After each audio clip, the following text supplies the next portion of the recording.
आज का टॉपिक रहने वाला है कैरेक्टर एंड कैरेक्टराइजेशन। तो कैरेक्टर क्या है? कैरेक्टर एक लिटरेरी जॉनरा है जिसके द्वारा एक राइटर अपने आइडियाज़ को प्रोपोगेट करता है, यानी कि जो भी उसके दिमाग में चल रहा होता है वो अपने वर्क के द्वारा कैरेक्टर्स में उनको आइडियाज़ को डालकर वो प्रेजेंट करता है। तो अब बात कर लेते हैं कि ये आया कहाँ से है। ये जो जॉनरा है कैरेक्टर का, ये थियोफ्रेटिस एक ग्रीक ऑथर के द्वारा 2nd सेंचुरी में एक बुक लिखी गई थी कैरेक्टर्स, उसमें इंट्रोड्यूस किया गया है।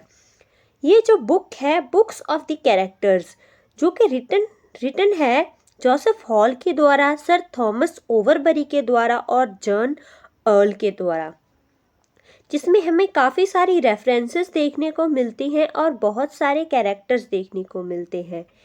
इस बुक का नाम है अ बुक ऑफ कैरेक्टर्स, जो कि 1924 में लिखी गई थी। तो कैरेक्टर्स क्या होते हैं?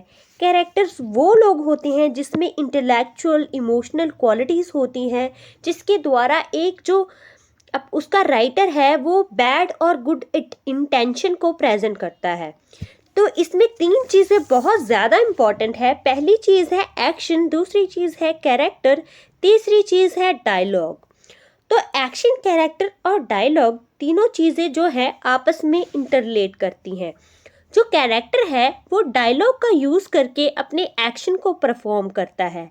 इसे आप आसानी से याद रख सकते हैं कि ABCD में से हमें B काट देना है और ACD को याद रखना है, जिसमें हम आसानी से याद रख सकते हैं कि कैरेक्टर जो होता है वो डायलॉग का यूज़ करके एक्शन को परफॉर्म करता है। आगे जाकर हम इसमें देखते हैं कि इसकी कुछ एग्जाम्पल्स हैं। देखते हैं कि प्रॉस्पेरो का कैरेक्टर है जो शेक्सपियर के द टेम्पेस्ट वर्क में है, और मिकाबर का कैरेक्टर है जो कि चार्ल्स डिकेंस के डेविड कॉपरफील्ड वर्क में है। तो ऐसे कर कुछ कैरेक्टर्स की एग्जाम्पल्स है जो कि अपने डायलॉग्स को यूज़ करके अपना एक्शन परफॉर्म करते हैं, और ये अपने अपने वर्क के मेन जो कैरेक्टर्स होते हैं जिनके इर्द गिर्द स्टोरी घूमती है, ये वो कैरेक्टर हैं। आगे जाकर हम इसमें बात करेंगे E.M. फॉस्टर के एस्पेक्ट्स ऑफ द नॉवल, जो कि वर्क उन्होंने 1927 में लिखा था। इसमें उन्होंने फ्लैट कैरेक्टर और राउंड कैरेक्टर की बात की थी। जो फ्लैट कैरेक्टर होता है वो शुरू से लेकर एंड तक बिल्कुल ऐसा ही रहता है जैसे वो पहले प्लॉट में दिखाया गया था। शुरू से लेकर एंड तक वर्क में वो वैसा ही रहता है, यानी कि ना तो उसके इमोशंस चेंज होते हैं, ना उसके इंटेलेक्चुअल क्वालिटीज़ चेंज होती हैं, ना कि उसके मॉरल जो लेसन है वो चेंज होते हैं। इसके बिल्कुल ऑपोजिट जो राउंड कैरेक्टर होता है वो अपनी कॉम्प्लेक्सिटीज़ को ट्रांसफॉर्म करने के लिए ओपन होता है, यानी कि वो किसी भी प्लॉट में शुरू से लेकर एंड तक उसके जो बिहेवियर और उसके इमोशनल क्वालिटीज़ और उसके मॉरल लेसन्स में जो मतलब चेंज आता रहता है, वो बदलता रहता है। जैसे कि एक ह्यूमरस कैरेक्टर की बात करूँ मैं, बेन जॉनसन के एक वर्क में सर एपिचर मैमोन, जो कि कॉन्ट्रास्ट दिखाता है राउंड कैरेक्टर को शेक्सपियर के मल्टीफेल्स कैरेक्टर के साथ, जो कि फॉलस्टॉप कैरेक्टर है। तो ये दोनों इंटर रिलेटेड है। इसकी बहुत सारी और एग्जाम्पल्स। तो ये तो हो गया हमारा कैरेक्टर, यानी कि एक कैरेक्टर क्या है, राउंड कैरेक्टर क्या होता है, फ्लैट कैरेक्टर क्या होता है, और जो कैरेक्टर होता है वो अपने आइडियाज़ को प्रोपोगेट कैसे करता है।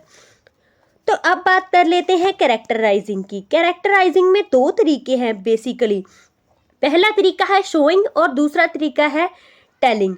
शोइंग में हम क्या देखते हैं कि जो ऑथर, पहले कैरेक्टर में हम क्या देखते हैं, शोइंग क्या है, मतलब जो कैरेक्टराइजिंग है एक ऑथर की वो ऐसे दिखाई जाती है कि जिसमें एक कैरेक्टर की इनर थॉट्स भी दिखाई जाएंगी, उसकी फीलिंग्स भी दिखाई जाएंगी और उसकी एक्सटर्नल स्पीच और एक्शंस भी दिखाए जाएंगे, यानी कि वो अपने मन में क्या सोच रहा है, क्या उसके सिचुएशंस हैं, वो अब क्या डिसीजन लेगा, ये सब आपको पूरी तरह से दिखाया जाएगा।